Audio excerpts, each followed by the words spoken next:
दोस्तों welcome to friends journey 2050। दोस्तों जैसे कि आपको बता दूं कि लास्ट कई वीडियो में लेवल 1 यानी ग्रुप डी स्टाफ के सैलरी स्लिप के ऊपर बताया है और बनाया है। इस वीडियो में मैं आप लोग को बताऊंगा कि एक लोको पायलट अपने जॉब के दौरान मैक्सिमम कितना सैलरी पा सकता है। जैसे कि आप यहाँ देख पा रहे हैं कि जो मैं सैलरी स्लिप आपके सामने रखा हूँ, यह एक सैलरी स्लिप लोको पायलट यानी पैसेंजर ट्रेन के जो लोको पायलट हैं उनकी है। दोस्तों आपको बता दूं कि जो करंट में रिक्रूटमेंट एलपी का चल रहा है उसका सीबीटी एग्ज़ाम जो है वो कंप्लीट हो चुका है और इसके बाद फाइनल जो एग्ज़ाम है साइको का वो होना है। तो जो भी कैंडिडेट साइको के एग्ज़ाम के लिए तैयारी कर रहे हैं वो अच्छी से अपने साइको के एग्ज़ाम की तैयारी करें, क्योंकि साइको का एग्ज़ाम एक इंपॉर्टेंट रोल निभाता है। दोस्तों आपको बता दूं कि जो लोको पायलट होते हैं यानी जिनका जो सिलेक्शन होता है वो एएलपी के माध्यम से होता है, यानी असिस्टेंट लोको पायलट। शुरुआत में आप एएलपी ज्वाइन करते हैं और आगे चल के जैसे जैसे आपके समय बढ़ते जाते हैं और एक्सपीरियंस बढ़ते जाते हैं, उसी बेसिस पे आपके लेवल भी बढ़ते जाते हैं और आपका प्रमोशन होते रहता है। क्योंकि आपको पता है कि एएलपी का जो जॉब है वो लेवल 2 का जॉब है और बाद में प्रमोशन होते होते आप लेवल 5 4 6 तक पहुंचते हैं। इस तरह से आगे भी जाते हैं। उसके बाद दोस्तों यहाँ पे आप देख पा रहे हैं कि यहाँ पे जो स्टाफ होते हैं उनके नाम, डेजिनेशन, डिपार्टमेंट और किस स्टेशन पे उनकी पोस्टिंग है, ये सब दिए रहते हैं। यहाँ पे देख पा रहे हैं कि इनका जो 30 डेज़ का जो ड्यूटी है उनका जो टोटल पेमेंट बना है एक महीने का, वो ग्रोस पेमेंट बना है 1,86,543 रुपये।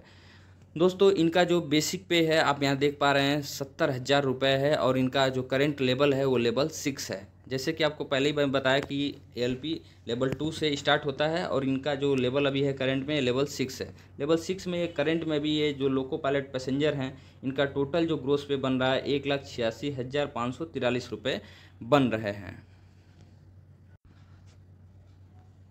दोस्तों आपको बता दूं कि लोको पायलट ही एकमात्र ऐसी जॉब है जो एक बहुत ही अट्रैक्टिव अमाउंट आपको सैलरी के रूप में देती है। ऑब्वियस सी बात है कि यह एक चैलेंजिंग जॉब है, लेकिन इस चैलेंज के बेसिस पे ही लोको पायलट की सैलरी भी होती है। जैसे कि आप यहाँ पे देख पा रहे हैं कि इनका बेसिक जो है वो 70,000 रुपये है और डियरनेस अलाउंस इनको मिलता है 50,050 रुपये। उसके बाद जैसे जैसे डीए बढ़ता चला जाता है सैलरियाँ उस तरह से बढ़ती चली जाती हैं और जैसे जैसे इंक्रीमेंट लगता है सैलरी और बेसिक सैलरी भी बढ़ते चले जाते हैं। जब हर साल जो महंगाई भत्ता है उसके ऊपर जो कुछ इंक्रीमेंट होता है उसको एरियर के रूप में कभी कभी जोड़ करके भी दे दिया जाता है जो ड्यू रहता है। जैसे यहाँ पे इनका 3 महीने का एरियर जोड़ करके 1820 रुपये करके दिया हुआ है। उसके बाद से एक हाउस रेंट अलाउंस भी लोको पायलट को दिया जाता है जो इनका 27,300 रुपये बना है। उसके बाद से अलाउंस में और अलग अलग तरह के अलाउंस भी मिलते हैं, जिसमें आप देख रहे हैं यहाँ पे ट्रांसपोर्ट अलाउंस भी बना है। बाकी यहाँ पे एरियर जो है वो जोड़ करके दिया गया है। उसके बाद से आपको एडिशनल रनिंग अलाउंस के रूप में इनको जो मिला है वो मिला है 1744 रुपये।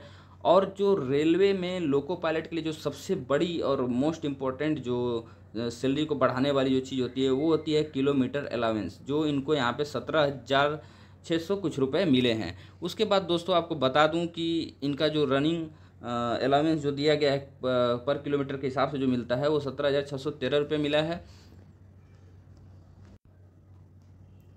इसके बाद दोस्तों जो लोको पायलट हैं वो अगर नाइट में अगर ड्यूटी करते हैं तो उन्हें नाइट ड्यूटी अलाउंस भी दिया जाता है। जैसे कि आप यहाँ देख पा रहे हैं इनको जो नाइट ड्यूटी अलाउंस मिला है 2 अलग अलग बेसिस पे यहाँ पे जोड़ करके दिया गया है। उसके बाद से अगर हॉलीडे के दिन लोको पायलट काम करते हैं यानी जॉब करते हैं, अगर मान लीजिए किसी दिन हॉलीडे है, छुट्टी के दिन है गवर्नमेंट की तरफ से, जैसे 15 अगस्त हुए, 26 जनवरी हुए, अगर उस दिन भी लोको पायलट अगर काम करते हैं तो उसके भी पैसे उनको जोड़ करके दिए जाते हैं। जैसे यहाँ पे आप देख पा रहे हैं कि नेशनल हॉलीडे अलाउंस के रूप में इनको 1576 रुपये मिले हैं।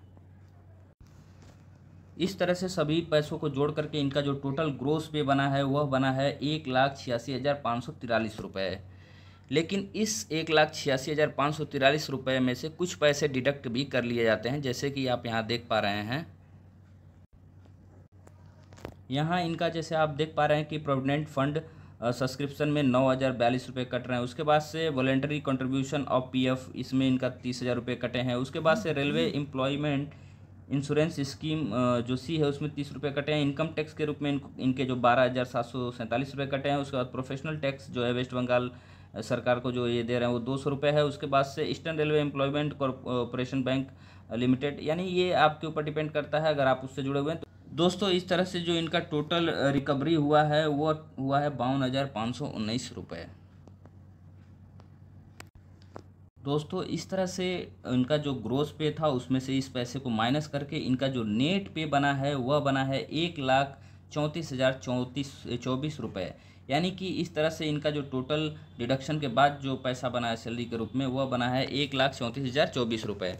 तो दोस्तों इस तरह से आप देख पा रहे हैं कि जो एक लोको पायलट जो एलपी के रूप में इंडियन रेलवे को ज्वाइन करते हैं वो आगे चल के बहुत ही एक अट्रैक्टिव अमाउंट उनको दिए जाते हैं सैलरी के रूप में। तो दोस्तों जो भी आने वाले समय में फ्रेंड्स लोको पायलट की तैयारी कर रहे हैं वो अपने एग्ज़ाम की तैयारी अच्छी तरह से करें, क्योंकि इस इंडियन रेलवे के जॉब में अगर सबसे बेहतर अगर किन्हीं को सैलरी दिया जाता है इस लेवल में तो वो हैं एएलपी यानी लोको पायलट्स यानी रनिंग स्टाफ जो हमारे इंडियन रेलवे को डेली दौड़ाते हैं। तो दोस्तों यह एक चैलेंजिंग जॉब तो है, लेकिन इसके साथ साथ ही इसकी जो सैलरी है वो बहुत ही